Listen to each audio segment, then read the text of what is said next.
That's questionable. But the I point think is, you crossed the line there a you little see bit. my point.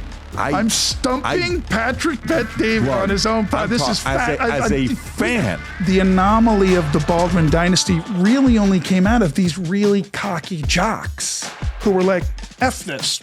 We'll figure it out. Way before there was Keeping Up with the Kardashians, it was Keeping Up with the Baldwins. I just said it. It's the first time I'm ever telling the story. I don't care if I get in trouble with Alec and Danny. It's brotherly, lovely, stupid life. Wow. How much has Hollywood changed for you from then to now? Hollywood is evil. All these guys are building studios now. De Niro, Wahlberg, everybody's on this tsunami wave of what's going to happen. Hollywood is going to die in the next 20 years because of that. What would you say today in Hollywood? Would you categorically put them in the area of, these guys love the game? We don't know yet, Patrick. We got to see who the good guys are and who the bad guys are in that respect. Would you put Leonardo DiCaprio love of the game? You want my honest answer? Yeah. So what do you think about Justin Bieber? So Google Stephen Baldwin introducing Haley to Justin. The first Hollywood guy that ever said Trump for president was this guy on CNN with Don Lemon. It's interesting to come onto these podcasts and tell these different stories that you've never told before.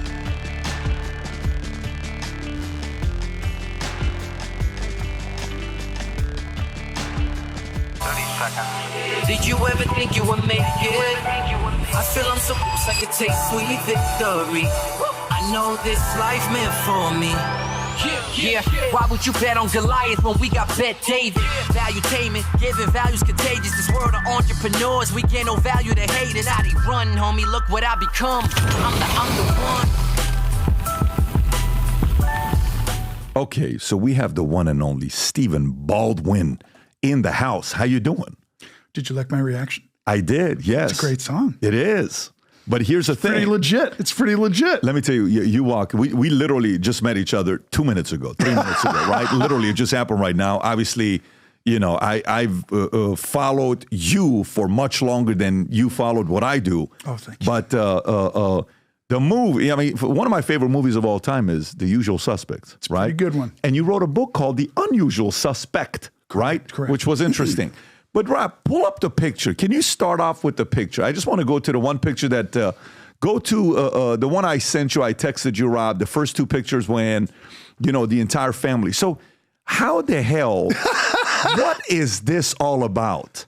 I mean, I see this, okay, let me see if I get it right.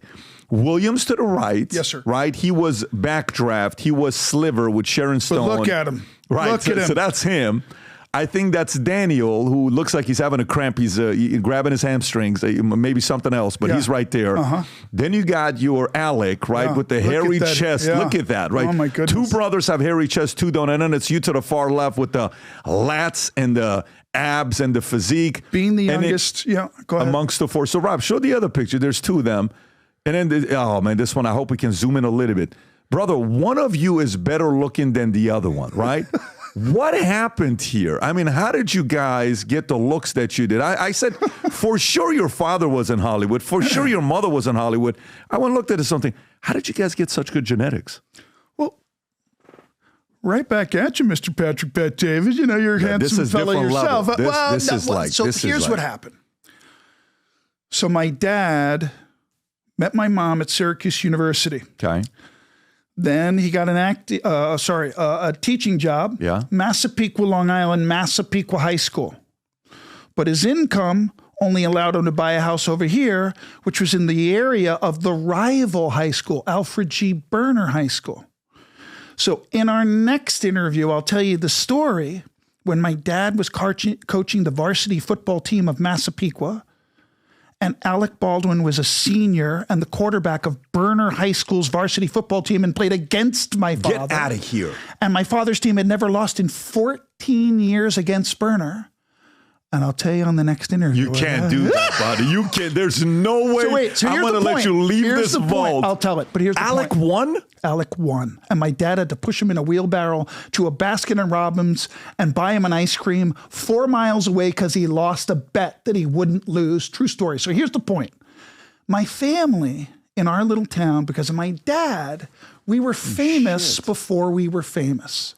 I'm the youngest of 6 kids. Most of my best friends in school, their parents had my dad as a school teacher 15, 20 years earlier. So when Alec and Stephen and Billy and Danny and Beth and Jane were walking around, oh, that's Alec's kids. Oh, there goes Alec's kids. We were a little famous in town before we were famous. So Alec, you're going to love this, goes to George Washington University for political science, loses his first election at GW, quits, calls my dad, says, I'm coming back to New York.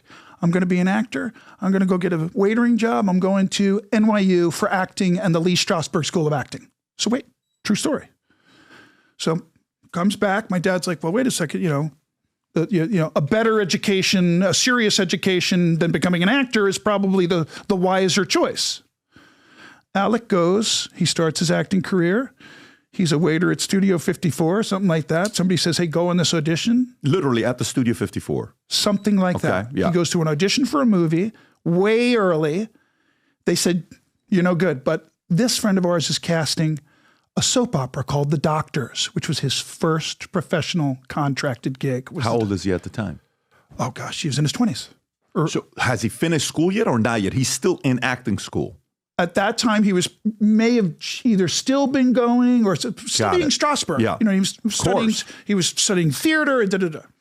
So he gets The Doctors soap opera, which isn't even on anymore. It's one of the first big soap operas in the States. He comes home with the contract and, my dad's a school teacher, 26, 20. Yeah, Dad, I'm making, $5,000 a week. He's like,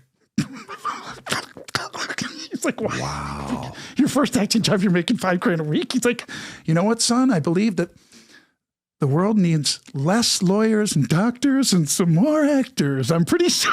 Wow. So, I tell all that because when 4 confident athletes whose father was a football coach and a winning, disciplined, ex-Marine mentality guy, loving father, but tough. When you're raised in that, don't give me a reason to, smack you on the ass. It was a little Great Santini in there, but minimal. But to make us strong, to make us tough, to make us men back in those decades, Friday Night Lights and macho-ness and all that kind of stuff. So when we entered into Hollywood, it wasn't really like we were pinching ourselves. We're from Massapequa. You know what I mean? So when Alec started working, the rest of us said, well, if that dum-dum can do it, the rest of us might as well. We're his younger brothers, right? We played football three years ago, and then we won the championship, and he fumbled the ball in the end zone. You know what I mean? You're thinking that stuff about Alec Baldwin. You don't think, oh, he's on a soap opera now. See what I'm doing? It's truth. It's the truth. So the truth is, we all, in filmmaking and entertainment and content creation, you have to be good. So the Baldwin brothers learned the business, learned how to become pretty good actors. Some would call us great actors. But it's a long time since then. Alec is doing great now. Billy's working. Danny's doing his thing. I'm doing one bad movie, this podcast. I'm moving into the writer, producer, director phase of my career now in the next 10 years.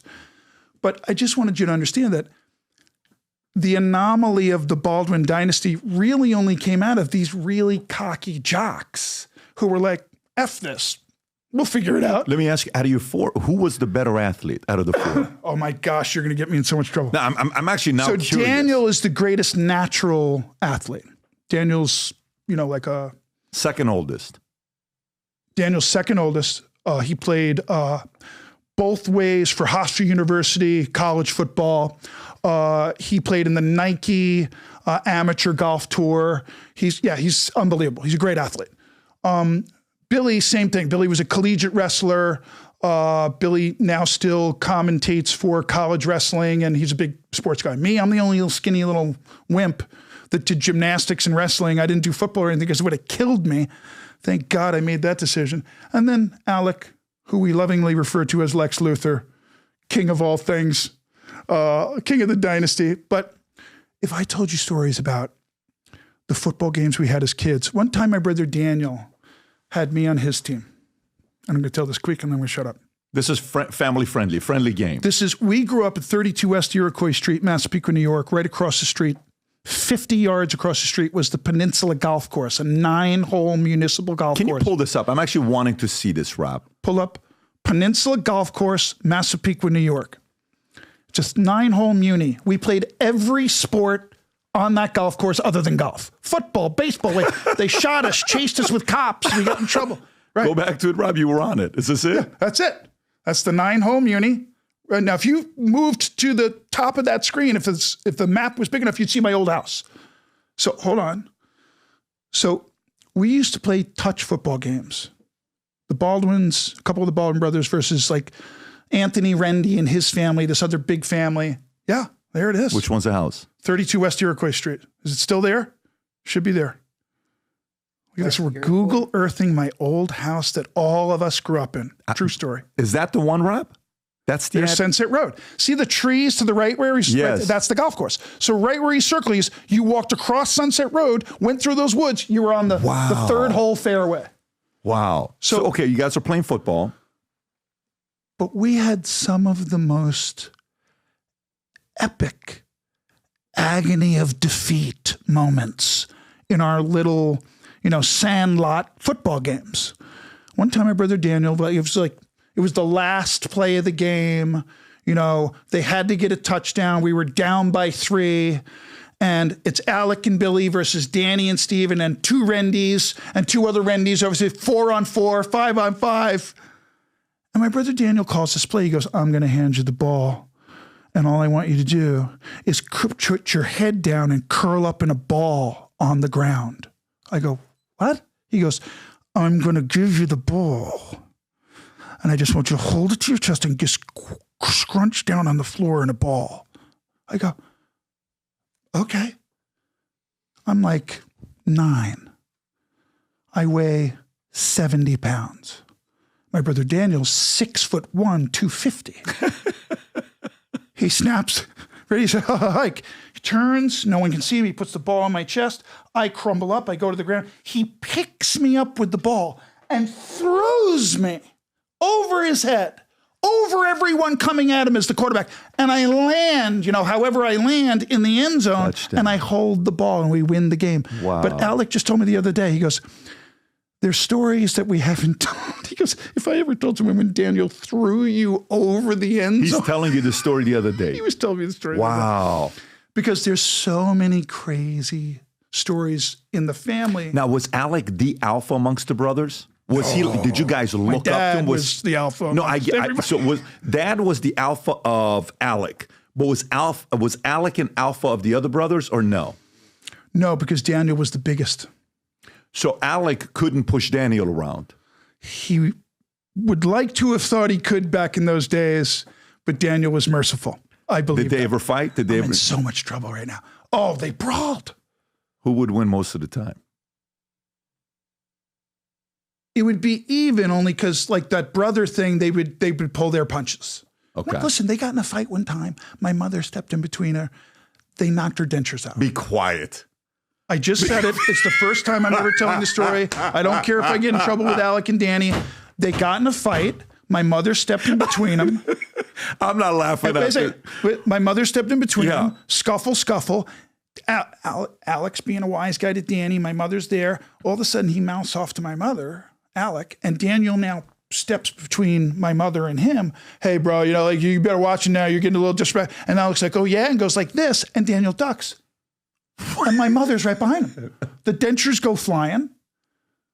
Right? It's a legendary Baldwin story, but that's the kind. We grew up like Brady Bunch on a little too much espresso. So this is like way before there was Keeping Up with the Kardashians. It was Keeping Up with the Baldwins in this small little city, right? What these guys going to be doing? By the way, when you guys were younger, maybe this is a different question. Who was the best with the ladies when you guys are younger? Who was the one that had the best game? Because I look at the way you take your pictures, man. I'll go back to that picture again, Rob.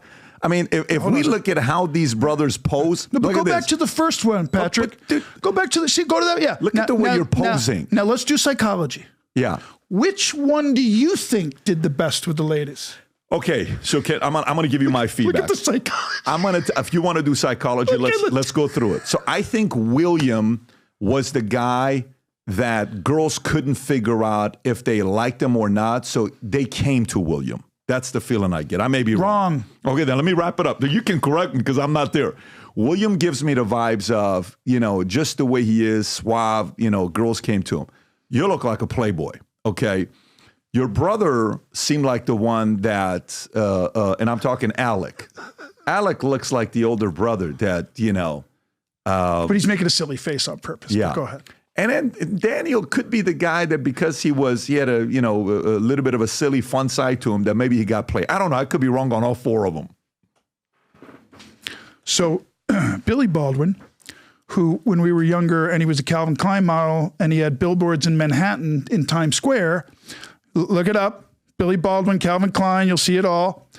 I used to watch chicks walk into lampposts in Manhattan when I walked with them. I believe that. Billy Baldwin. I believe that. Yeah. So I won't say who, but I watched Billy Baldwin stand at a bar 30 years ago. Okay. Owned by Matt Dillon, right?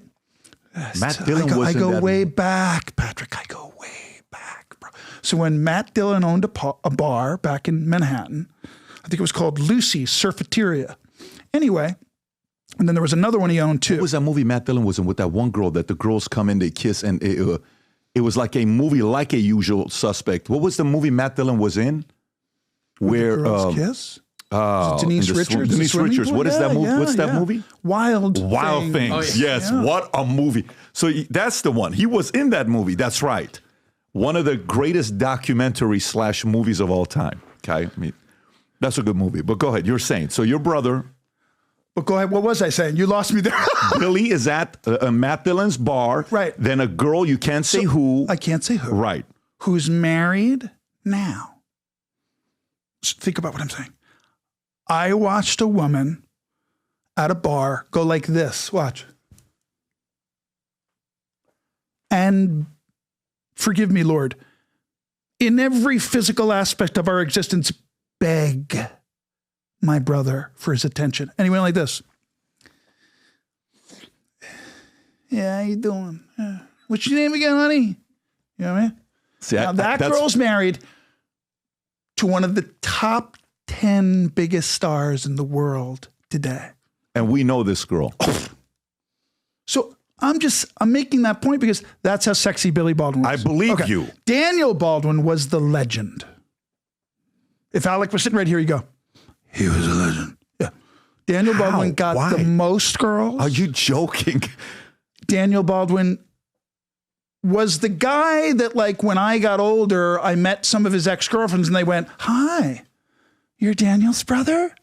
Oh, he's very funny and he's very talented.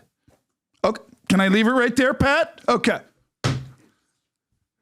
Next question. So then who? So would you say you're third or Alex third? Chick-wise? Yes. No. So the numbers don't change even on Wall Street, Patrick. You know what I mean? Man, certain numbers work a certain way. So wait, if you're Alec and you're the biggest star, of course he's got the most friends in his past. Notice how I say friends in his past. Yes. But mind you, little Stevie once in a while, back in the day, would meet the ex-girlfriend and go, yeah, he's an asshole, isn't he? Let's get a drink. Come on. What's your name again? Susie? Yeah, you were on the doctors? Oh, good to see you. Yeah. It's brotherly, lovely, stupid life. But I'm just saying, it's the whole fantasy of Hollywood and being famous and all that. It's not that everybody came from somewhere, bro. Everybody started from somewhere, you know? That's why one of the funny jokes, I made a joke.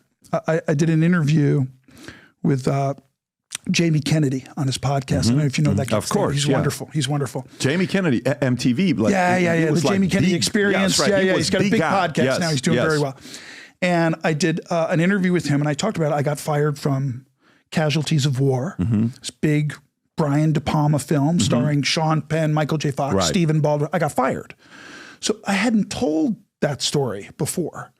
And it's just, again, for me, it's just getting back to, it's interesting to come onto these podcasts and tell these different stories that you've never told before. I think it's most enjoyable for me is the platform to do that. Now, let me ask you. So you said, Billy, the girl approaches him. She's now married to a top 10 star. All you have to do is, Rob, let's play this game. Go to top 10 stars in Hollywood. We're going to play a game, okay? This is. You're gonna record my reaction to each possible star. Top 10 star. So you're missing my point. No, but listen, I believe you is what I'm trying to tell you. Trust me. He's funny. I believe the fact that Stephen, to me, Sliver. I watched, by the way, UB40 was the main song in I did Sliver. a movie called Threesome. You ever see that? Of course, Threesome. Okay. Yeah, and that was I've had my own funky exploitations. Okay. You did Threesome. You did Biodome. You did, I remember Threesome. Big hit. Yes, Big hit. I remember that. Classic. Laura Flynn Boyle. I remember that. They're fantastic. I remember that. But did you guys ever party together? Was it age gap, or did you guys ever go out together? Like, they say the Gronkowski brothers, when they party when they go out together. Did the Baldwin brothers ever go out to the same club on the same night, or no? Not really. Okay. But before we were famous, we did. That's why I'm asking. Even before you were famous. Oh, you didn't say that. No, before you were famous. Well, sure. Like in Long Island, there's like the LBI, Long Island Beach, bar.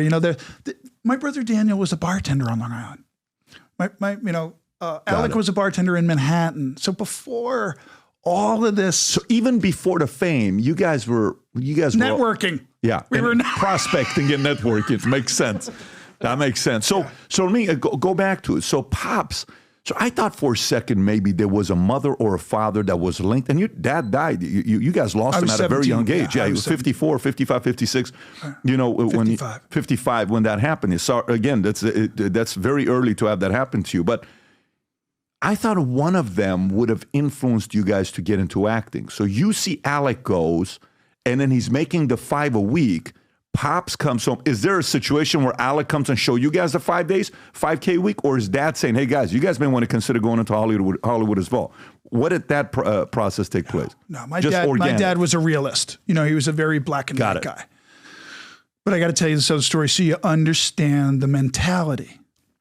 So Alec Baldwin ran for president of his class at Berner High School, 9th grade, 10th grade, 11th grade, 12th grade. He was president of the class, 9th grade, 10th grade, 11th grade, 12th grade. But his 12th grade year, he had a competition. So my dad, being a very senior teacher over at Massapequa High School, had the keys to all the doors at Berner because he was a coach. So the night before Alec Baldwin's election, his senior year, my dad and Alec made a poster and went to the school the night before and hung it in the lunchroom. And it said, sex. Because Alec Baldwin's name is Alexander, Xander.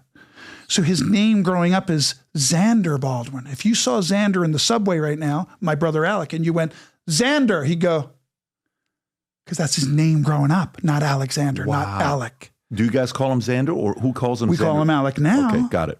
But his old school hometown name is Xander. Get out of here. So they get 6-foot crepe paper and they put SEX, and all the kids come to school the day of the election, and there it is in the lunchroom, and it causes a big ruckus, and it says, students to elect Xander.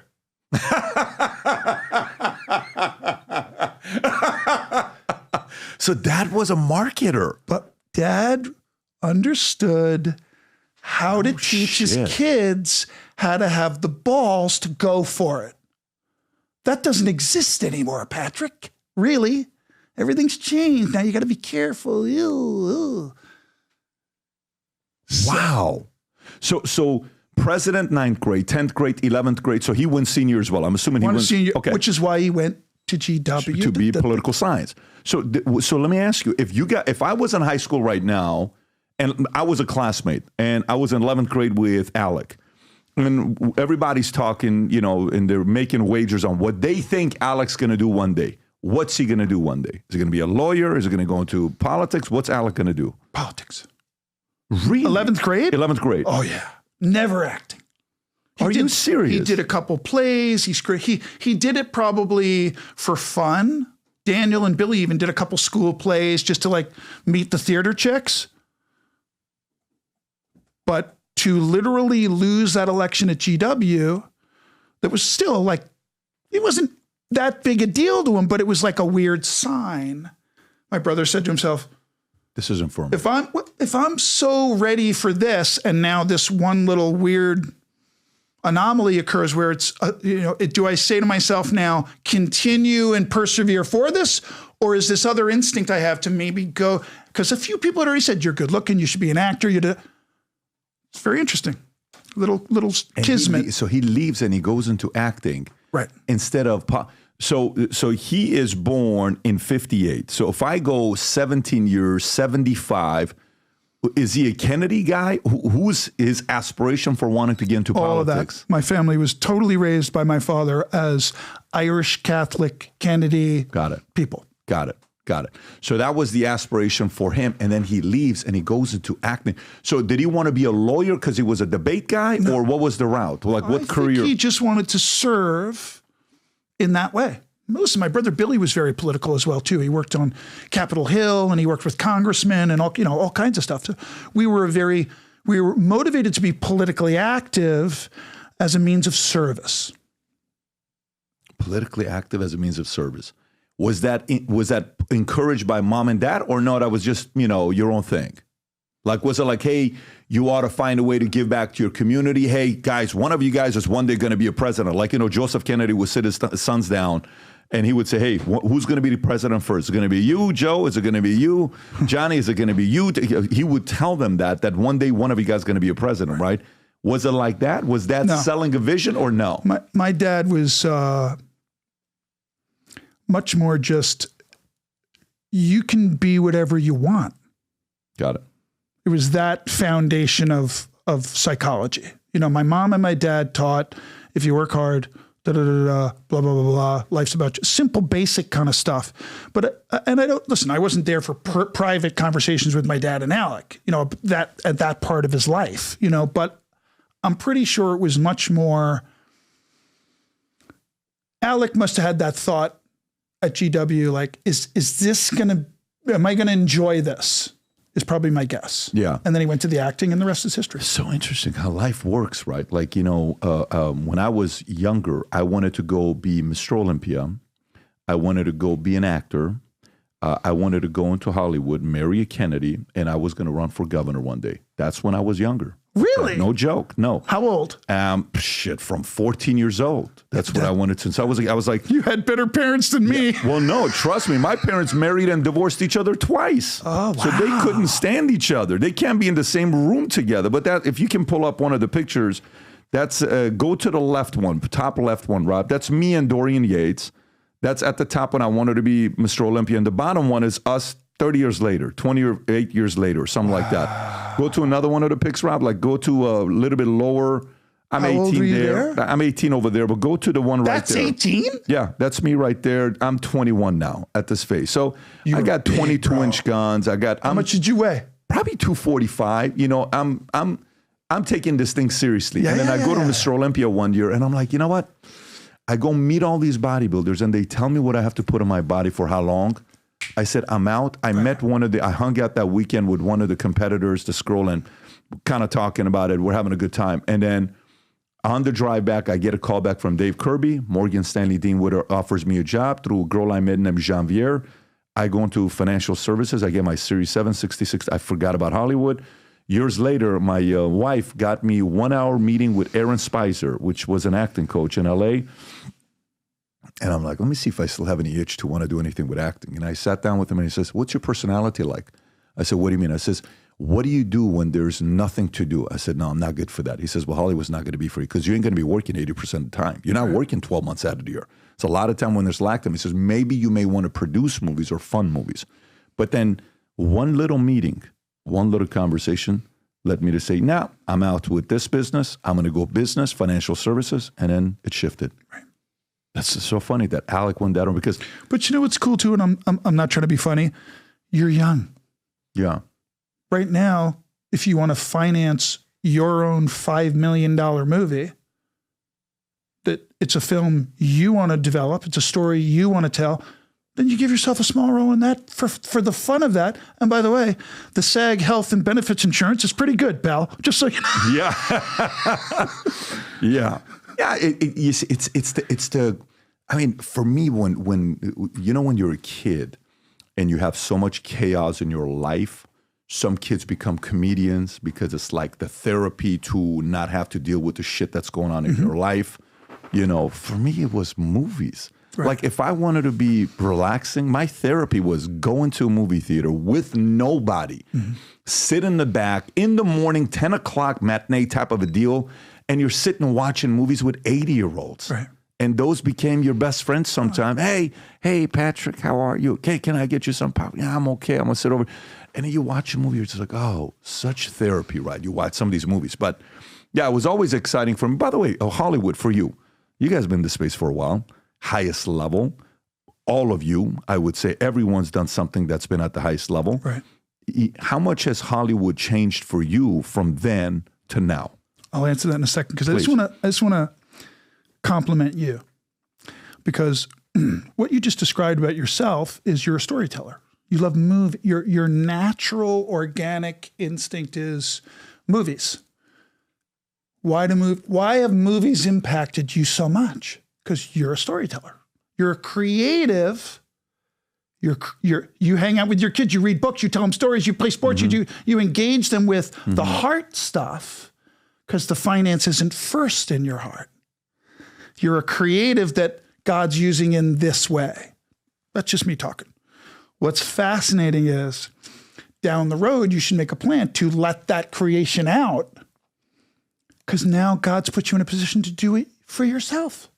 Well, what time's your flight back? When are you flying back? Tonight or tomorrow? Whenever you say. Okay, because I'm going to show you something right afterwards. Maybe I'll take you with me right afterwards, and I'll show you what I just bought.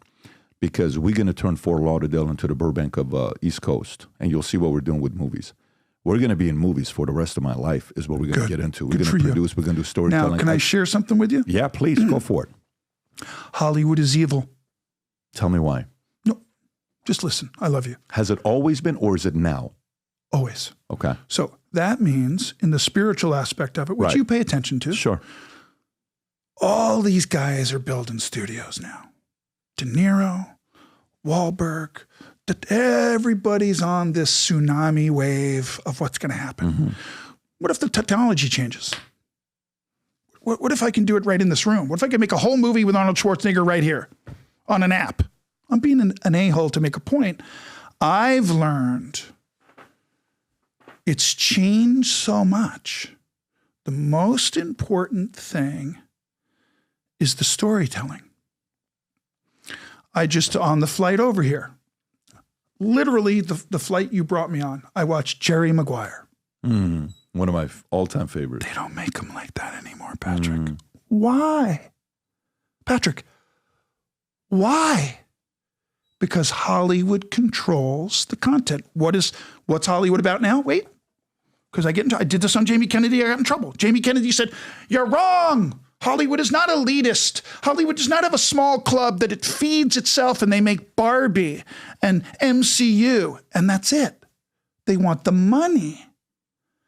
The machine of Hollywood wants the money, not the art, not the quality film like Jerry Maguire. They don't want that. They used to. But that generation's, those great directors, that decade of those storytellers is gone. Now, I worked with a kid a couple years ago. He said to me, "Oh, I'm editing for you, Mr. Baldwin, but I didn't waste time editing it like normal. I'm editing it so it goes right into the Netflix model." What does that mean? That means there's a format to which your film must be submitted to Netflix. So if you want to sell to Netflix, it can't be the format outside of that. How different is it? Is it dramatically different? No. Okay. But that's not the point. The kid's making art and telling a story as an editor, not thinking about the story. Thinking about He's Netflix thinking about guidelines. Netflix. Yeah. So this is how the tail is wagging the dog. What's going to happen is the pendulum always swings back, my friend. So here comes Trump pretty soon. He's going to make certain corrections in America. And one of those things will be the hold that certain creatives have on the process of who gets picked, what stories go into big distribution, blah, blah. There's a hold on that.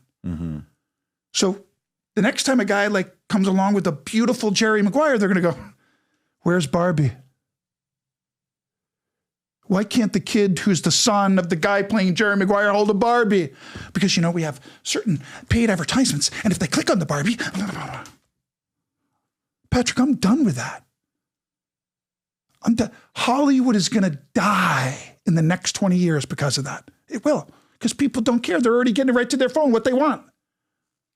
So I don't mean to be scary. I don't mean to be Nostradamus of Hollywood. I'm just simply saying, what's always worked is great movies, and we're not doing that anymore.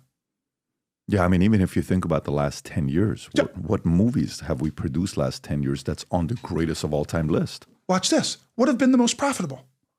The ones from 30 years ago. Godzilla.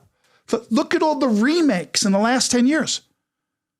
Look at all the MCU. Just Robert Downey Jr. now will go from being Iron Man to Mr. Dr. Doom. Isn't there somebody else that could play Dr. Doom, Patrick?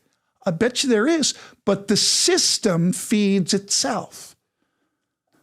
They will tell the MCU audience, Robert Downey Jr. is the best Dr. Doom. And you know what they're going to do?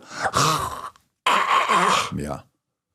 Instead of, hey, what about this unknown actor in this great film that won the Audience Choice Awards at the Sundance Film Festival, and it reflects all the wonderful stuff we thought about Jerry Maguire. You know what Hollywood's going to say to that? Kill him. I'm being dark. Who had, by the way, I looked at Jerry Maguire right now. 50 million made 273, right? Which is 5x, over 5x. Nothing. Yeah. 50 million. It's a failure. If they considered that, that's insane. When you look at the most top gross, Avatar, Avengers Endgame, Avatar The Way of Water, Titanic, 97 made 2.264. Damn. Let me ask you a question. Star Wars 15, Avengers, Spider-Man, Inside Out, Jurassic World, Lion King top 10. Yes, go for it. You're a financial guy. Yes. See me, I'm not trying to be rude. Art. I like art. Right. I just love going to the movies, like you said. So let me ask you a question. Barbie made 1.5 billion. Probably 2 by now. Maybe 2 billion by now. And we'll never really know the numbers, Patrick. That's Hollywood. So the girl who starred in it made 70 million from the film. Margot Robbie made 70 million on her back end. One movie, Pat. So you tell me that girl going forward is all about the Jerry Maguire, bro. She wants to do Shakespeare on Broadway next, right? I'm being an asshole to make a point. The business has changed.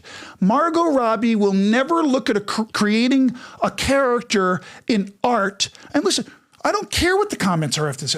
Margot Robbie will never be the same after making $70 million for Barbie. She's never going to go back and try to be that kid that was auditioning so many.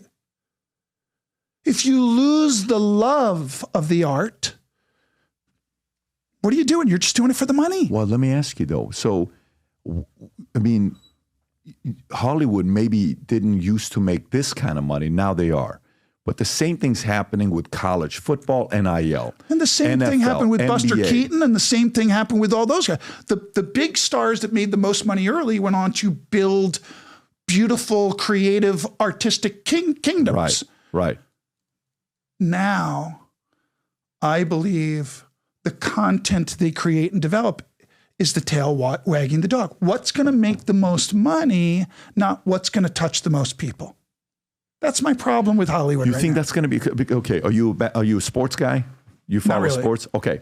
But you know this guy named Michael Jordan, right? Sure. And he had a clause who in his contract, career earnings, do you know how much he made in the NBA, the 15 years he played? Hundreds of millions. You'd be surprised. Didn't even make $100 million in the NBA. Okay. So Michael Jordan career earnings, $94 million during his 16 years in the NBA. Okay. Plus endorsements? No, not endorsement. I'm just saying his career, right? Purely his career. But the endorsements count. Well, no, the endorsement with the deal he got with Nike, his first year with Nike, he sold 160 million pairs of the shoe, and the rest is history. But the reason why I'm making this point with him is he had a clause called the love of the game. He was never the highest paid guy in the NBA until his last season or two. I love the name of that. Yeah, the love of the game clause. Yeah. So in the love of the game clause that he had, can you type in Michael Jordan love of the game clause? For your company, you should have a love of the movies clause. Well, that's what I'm saying. But I think where I'm going with this is just type in Michael Jordan love of the game clause. Michael Jordan, love of the game clause. You put clause, yeah. Go a little lower to see if there it is. On the first one right there, whatever that story is, click on that one. No, second one that says Gertchen, whatever. Keep going down right there. Yeah. A little happy. Michael Jordan had a love of the game clause. Can you zoom in a little bit so I can read it, Rob? There's a good tennis player. I would have so angry. So anyways, I don't know who's writing this, but the point of the love of the game clause was Michael at any point could play basketball anywhere and the Bulls couldn't stop him. He can go play street ball. A lot of teams nowadays don't want you to go play street ball at the gym, all this stuff. Michael had the love of the game clause. I can play anywhere, anytime, any place. So in his contract with the Chicago Bulls, he could wake up at 9 a.m. one morning and go, I don't feel the love of the game anymore on this team. I'm leaving. No, the love of the game was the fact that I don't have to tell you, Chicago Bulls, if I'm going to play basketball anywhere that's outside of the scope of the Bulls guidelines. I can play anywhere, anytime, any place with any stranger. Right. You can't ever stop me because I love the game, right? So Michael was a love of the game guy. Not everybody in the NBA today is a love of the game. There was a clause in his contract that let him go. If he twisted his ankle out on the street. That's exactly what it is. There was an injury clause. They were worried. Because that's what teams don't like. You can't go hurt yourself on motorcycle. You can't do like when I raised $10 million of capital from an investor that came in, VC that came in, private equity that came in. One of the things was I couldn't go skydiving. Right. I couldn't swim with sharks. I couldn't do. I'm a skydiver. Right. So no, literally, I couldn't do any of this stuff, right? So Michael is trying to say, no, I can do whatever I want to do. I mean, someone in Hollywood's going to come and say, look, man, I'm making this because I freaking love this game. And by the way, who would you say today in Hollywood would you categorically put them in the area of these guys love the game, whether they make 50 million, 10 million, or 100 million? Who would you put in the love of the game? Denzel Washington. I agree. Who else would you say? In his own unique way, right now he's got a book coming out. Eric Roberts is a legendary movie star, right? He's doing his acting now in his own way for the love of the movies. By the way, he's a great actor. But he was great on One Bad Movie. We had a great conversation with him. Who else? Who else would you say? Who else is a love of the game? Well, maybe let me ask. Would you say Tom Cruise is love of the game? He's the best. Okay. Would you put him love of the game? I would say Tom Cruise is the only most successful action movie star who has balanced the creative with the finance. Meaning he's making great quality creative stuff people can relate to while factoring how to $200 million Top Gun, right? Would you put Scarlett Johansson love of the game? No. Would you put Leonardo DiCaprio love of the game? You want my honest answer? Yeah. I think Leo loves the game, but he's just not a great actor. You don't think Leo's a good actor? No. Stephen, you don't think Leo's a good actor? No. Why not? Because I think it takes a certain amount of depth, and I think it takes a certain amount of presence. And the greatest actors of all time were the people who, when you watched them, they affected you. The greats. I mean, the greats. See, this is dying. This is my passion now, Patrick. The business says Leo's great because he's given great performance. He's done some great films, but he's not a great actor of his generation. He's a great actor of his generation because of his success, Patrick. Not because he's Gary Oldman, right? Not because he's some guy who moved away from the finance and did Broadway for 10 years to learn the craft on a deeper level. He didn't do that. So would you put your brother as a better actor than Leo? I'll be nice, yes. Wow. Okay, Pacino, love of the game? He's the Jordan of the game. He's one of the Jordans of the game. Who would you say are the Jordans of the game? Because I know the classics. All the guys we grew up with: De Niro, Pacino, John Lithgow. Remember John Lithgow? The great movies. That's the last couple of decades, Patrick, of the greats. Now it's business. He's ridiculous. He is a ridiculous He's actor. one of the greatest living actors of all time. Oh my God. One underestimated though. Anyways. What was the movie he did? Garp, right? T.S. Garp? Yeah. What was that movie he did with The World According to Garp? That's that famous movie with, what's his name? He's a legend. Who else would you put on that list? All of the actors who were the guys who... Would you put Cruise on that list? Cruise is on that list as well, Tom Cruise? Tom Cruise is, in my book, across the board, the greatest movie star of all time. And he's never won an Oscar. And he, like, when a photographer falls down, he goes and helps him up. You know what I mean? Tom Cruise is a great... Now, listen, I'm a born-again Christian. I have a very different philosophical, spiritual perception.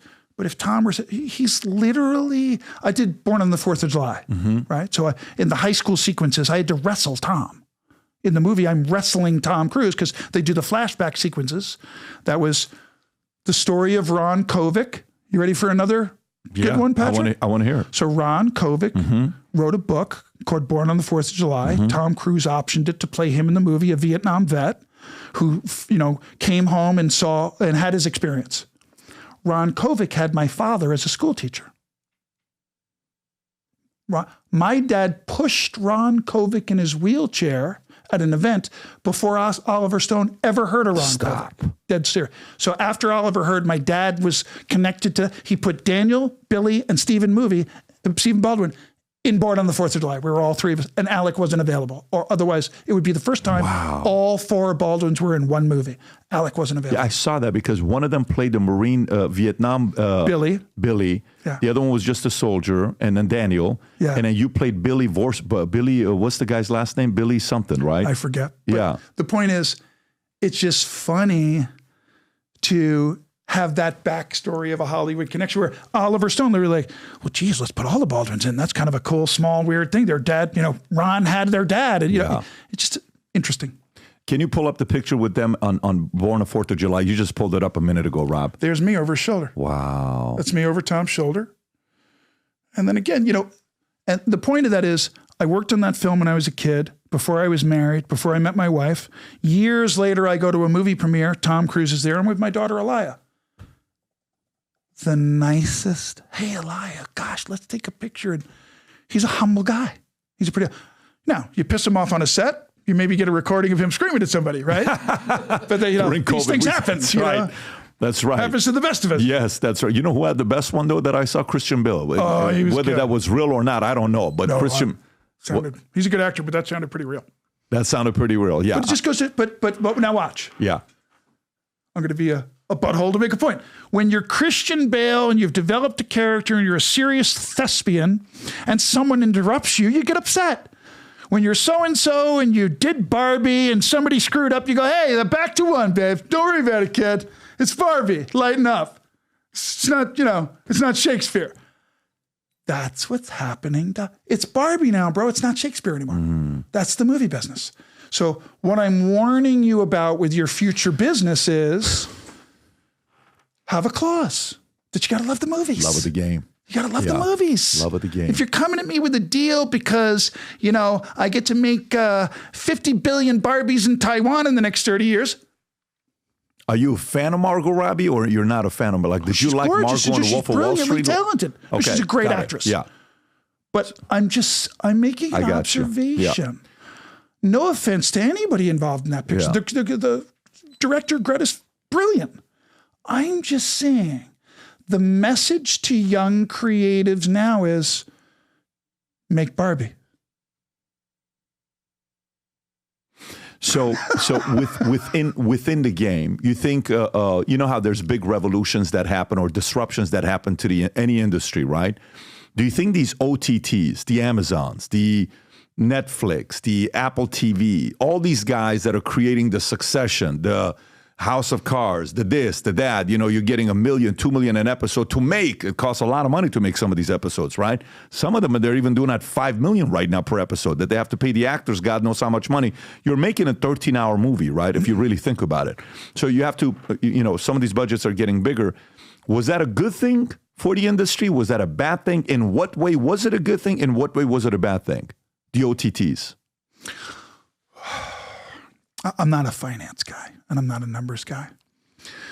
But I think this calculation could be, we may want to Google this in a minute, but I think Netflix next year will spend $4 to $6 billion in its production. Just Netflix. So, bro, think about that. Just one outlet has to spend that much to make money and fill the pipe. That's bizarre. My company, Foundation Studios, it's never going to go above a certain budget level. I'll only do collaborations and partners. I'd rather have 1/3 of 40 bullets than 2 or all of X, Y, and Z. I don't want to make $25 million movies. And that's pissant numbers in big Hollywood. I want to do it. If my company ever does a $25 million movie from my raised funds and my investors, it'll be a $50 million fund in a partnership with Netflix. I'll negotiate with Netflix. I'll put up half, you put up half the risk, less to you, more to whatever. But instead of trying to keep up with what's happening in the movement of the technology and the AI and all this, the focus is no longer on quality or value. It's just on the machine. The machine now must be fed. Yeah. And by the way, what's an interesting thing about what you said about the amount people are paid. Pat, how long ago was it Friends made $1 million a cast member? I remember that. How long ago was that? 25, That was 20. the beginning of Right. what you just said. Yeah, that's a good point. It started then. Right. Right. So now, but there was only one Friends back then, right? If you think about it. But right after that, Pleather. became the goal. Right. Right. How do you write stuff? Look, give me an example. Charlie Sheen and the guy that did his show Men, right? Laurie, Chuck Lorre. Yeah. Chuck Lorre's astronomically successful. Chuck Lorre's TV shows have been played in every language all over the world for 30 years. He's a very successful guy. He won't make that show with Charlie anymore, even though it's going to make the money it would make today, Pat. Why? He doesn't want to. Same reason for the guy who got rid of Costner. Those are story guys. Those are creative guys who won't take the absolute guaranteed money if it'll affect who they are as creatives. They'd rather stick to their guns and make less and be true to the game of creative in their heart. That reason you love to go to the movies is why they won't work with certain people. I read a lot of different stories of what happened with Costner to no longer be there. What your impression? What happened there with Costner leaving? Kevin Costner leaving? Did he get fired? Was it a money issue? What was it? I can't talk too much about Costner because, I sued him and I lost. So, I sued Kevin Costner and I lost. So, long story. This is the $3.2 million lawsuit in 2010 or 2012. Yeah, this was the oil recovery cleanup, and Costner's brother had technology. $300,000, all that stuff. Friends of mine pulled him into a deal. So you can't say anything about it? No, I just can't. I want to be nice about Kevin Costner. Oh, I got you. I don't know Kevin Costner. Right. I had a legal transaction with him. Right. God bless him. But the story of what happened with me is kind of similar to the story of what happened with him in Yellowstone. So Kevin's known to be behind the scenes a very controlling guy. So if you said, hey, Kevin, come join me, I'll give you stock in Valuetainment, he may have other plans when he's coming into the deal. That's what happened with my experience with him. So good or bad, that's business. You got to do your due diligence, right? All I'm saying is with Yellowstone, it's my understanding that the guy who is the founder, creator, what's his name? Nice guy. My friend James just told me that he's got a friend that knows this guy. He's right here on Valuetainment. I'm telling him, what's the guy's name that runs Yellowstone? I should know. You can see how hard I want to get a job in Hollywood right now, bro. Taylor Sheridan or John Linson or Gary Roche? Taylor Sheridan is the founder. He's the original creator of Yellowstone. Right? So he starts the show and it goes a certain way. Now pay attention, Mr. David. And then after hanging out with Mr. What's his name? Kevin Costner? He decides to no longer continue with Kevin Costner. Now that's all I'm going to say about that. The guy who started Yellowstone started with him. It became successful. And then when his contract was up, he said, I'm not going to work with that guy anymore. There must be a reason. And they're being very quiet because they don't want to hurt the brand. Right. CBS News rumors swirled that an alleged feud between him and Yellowstone's co-creator Taylor Sheridan contributed to his decision to walk away from the role. But Costner told King that he had nothing but love for the show and reflected on his early days working with Sheridan. Hollywood. He can run for office with that statement. Hooray for Hollywood. Yeah. Kevin Costner and Sheridan and Yellowstone must live on. See? It's business, bro.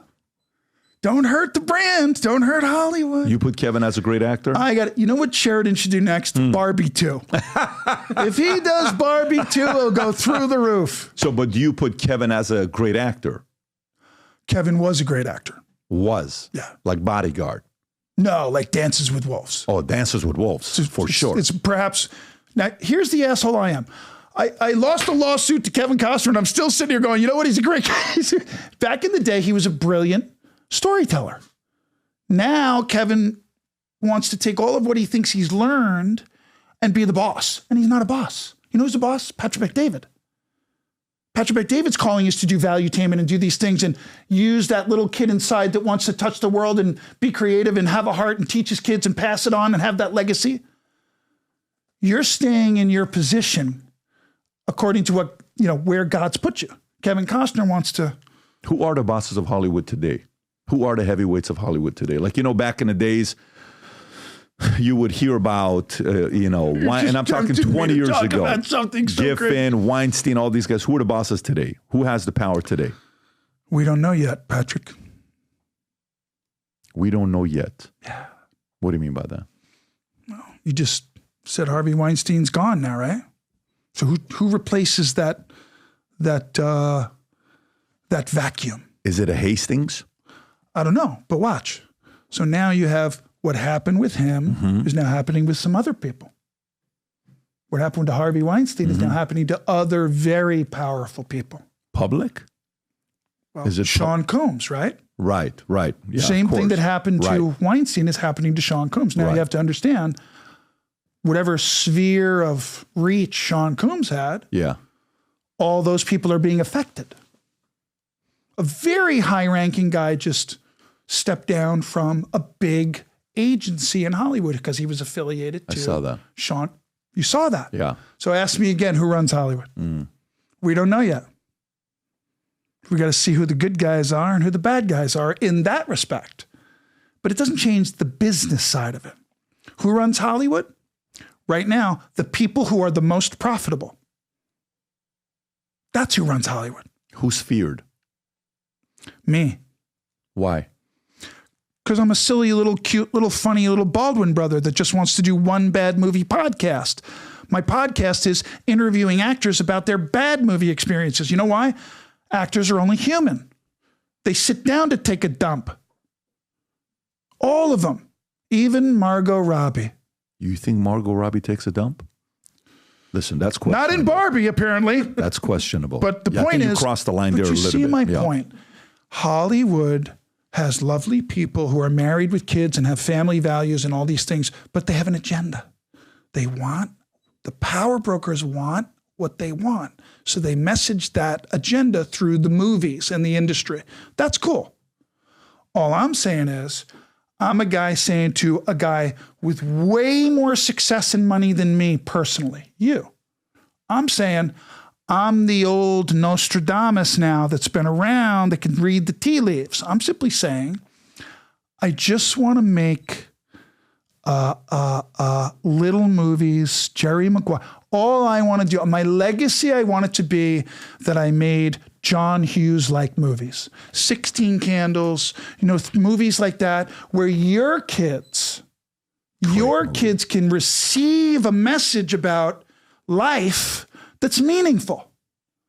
Because now the only messages about life that's meaningful from Hollywood is these other, not pursue a family life, not work hard and you'll succeed.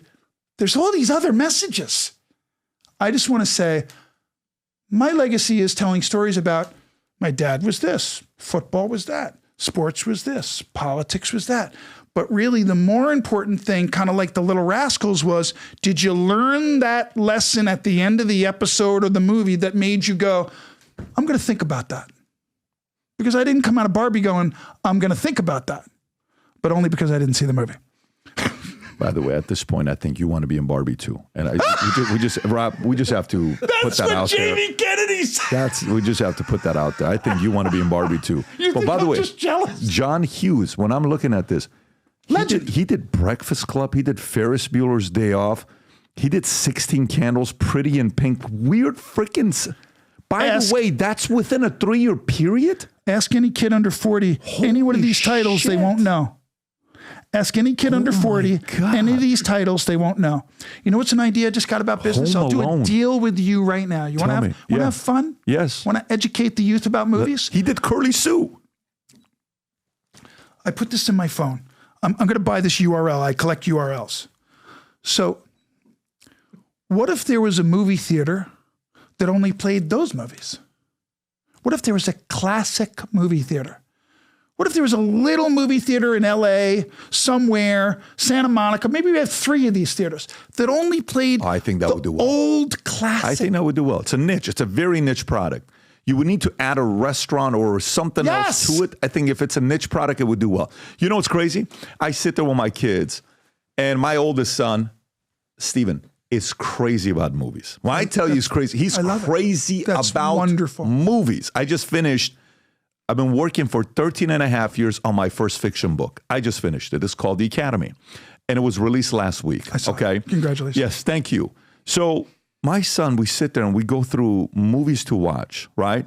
I'll always go to A Few Good Men. I'll go to, A Scent of a Woman. We'll go to, I don't know, any of the Denzel older movies that he was in. Man on Fire. Right. We'll go to, anything that's 90s. To me, 80s, 90s movies, even early 2000.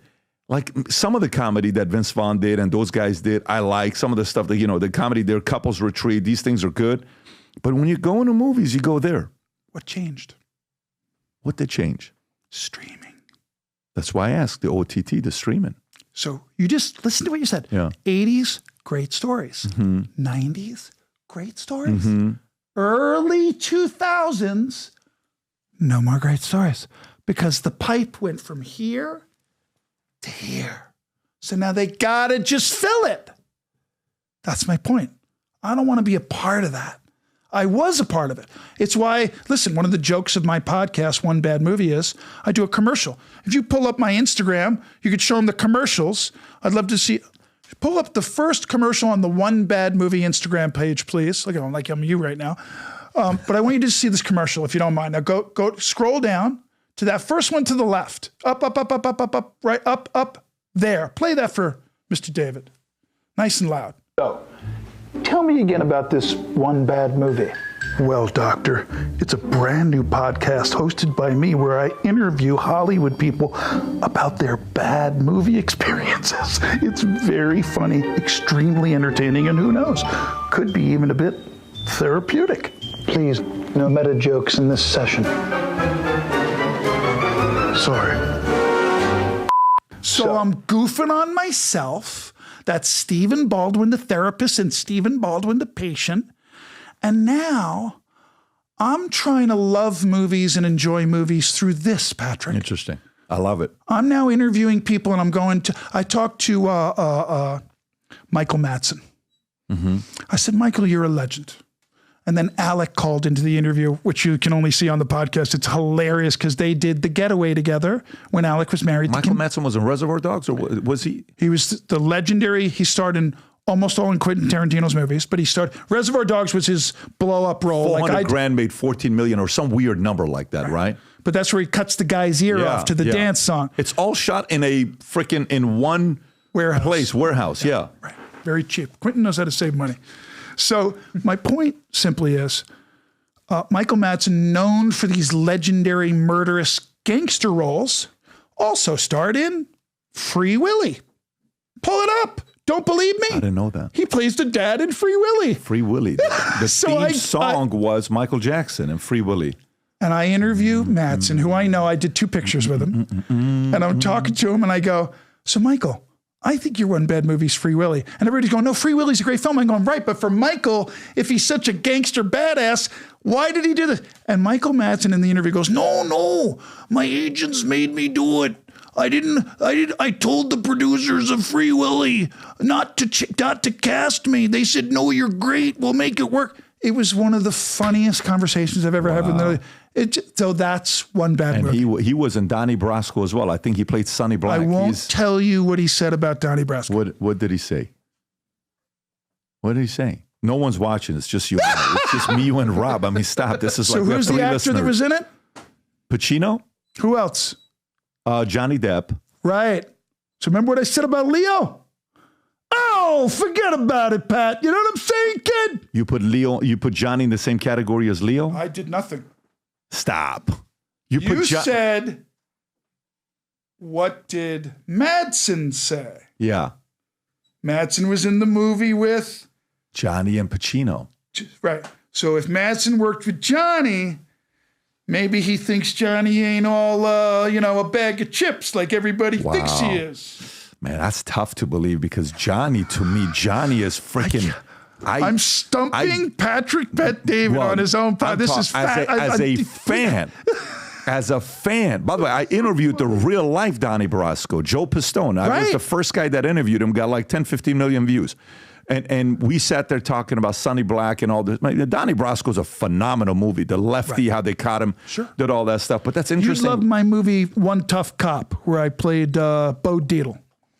True story. Produced by one of the greatest legendary producers of all time, with me and Chris Penn. Oh, Chris Penn is in it. Okay. So Bo Dietl's the legendary kind of detective. Watch this. You're gonna love. You love history of film. Sure. So Al Pacino was famous for Serpico. Mm-hmm. Right.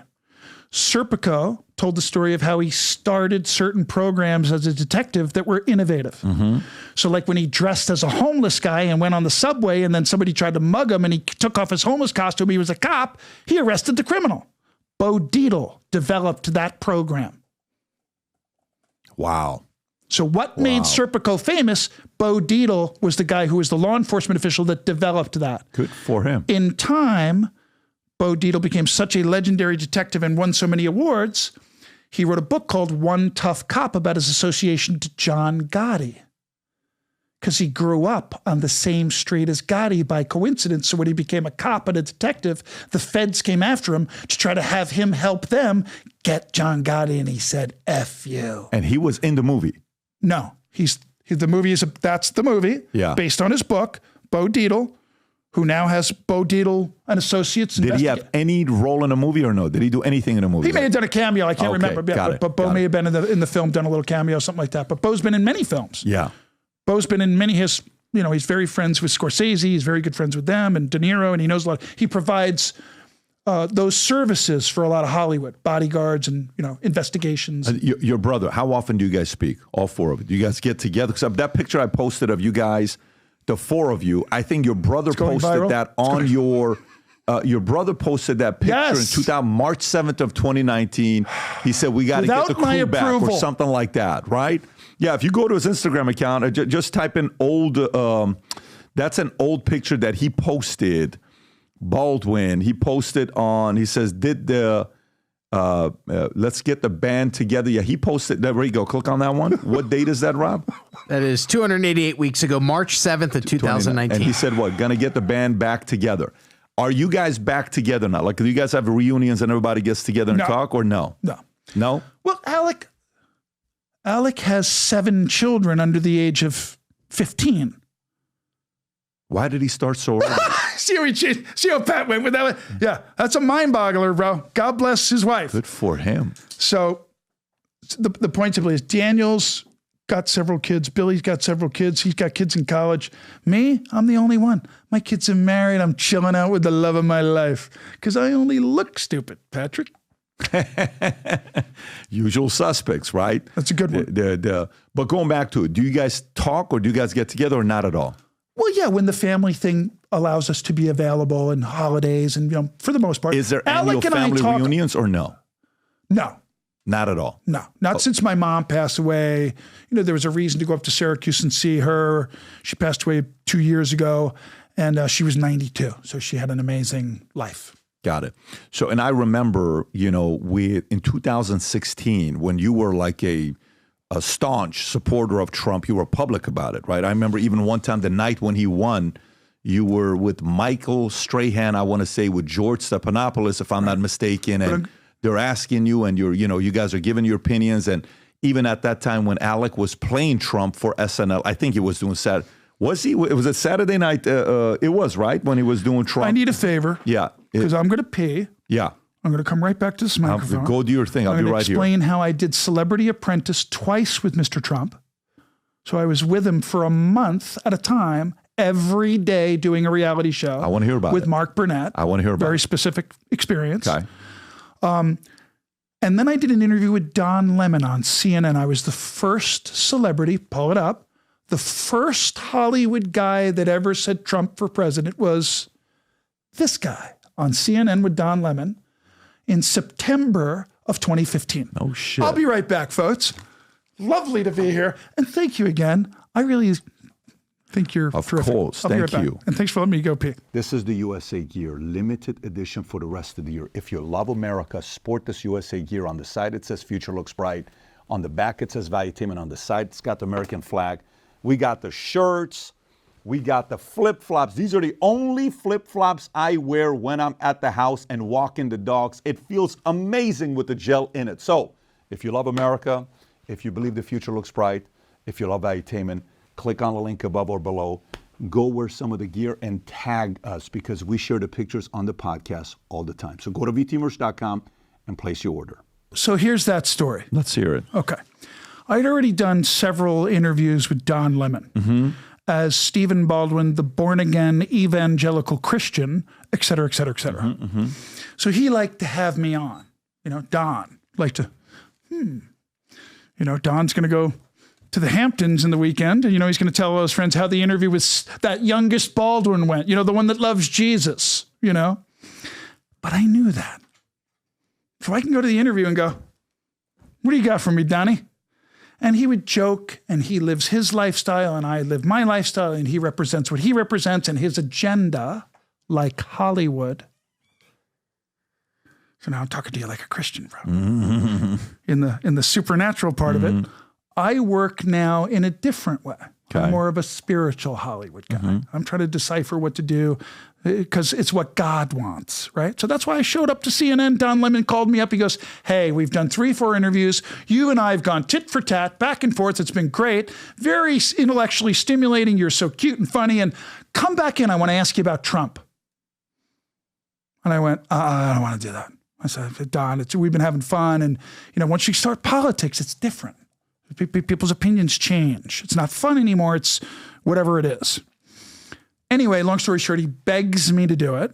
Not begs, but just basically says, don't be silly. It'll be fun. Like you said to me. I go into the interview and we're talking and he goes, oh, we got Stephen Baldwin and here he is. And he thinks he knows politics. And tell us, what do you think of Donald Trump maybe running for president? I said, I'll tell you, Don, I think he'd make a great president because he's not a politician. And in fact, I golfed yesterday with 4 guys who run hedge funds, and they said they like what he's saying.